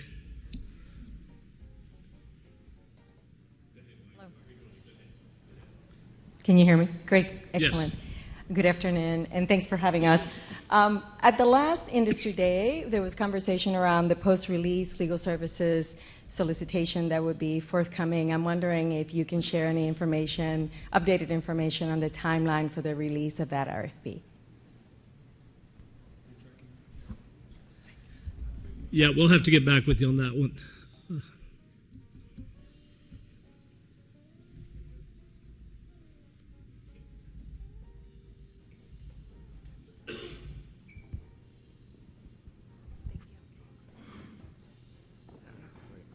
Okay.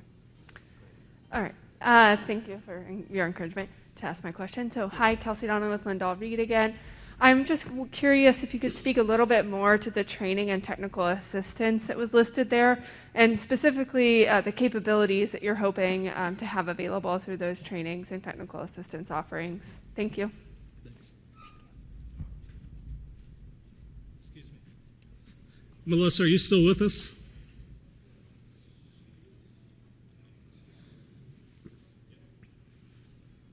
Just gonna Ken's training and technical assistance. for refugee services. Okay, Ken, can you take that one? Ken, we've dropped Ken. Okay, well, we'll get that question for you and get you information back.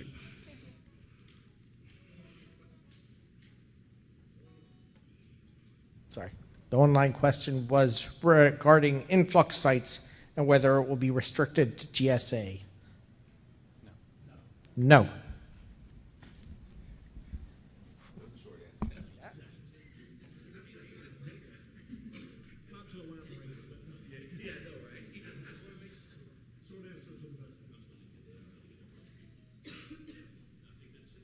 Okay, well, I think we're complete. Again, I appreciate you being here today. Look forward to the opportunities for further discussions.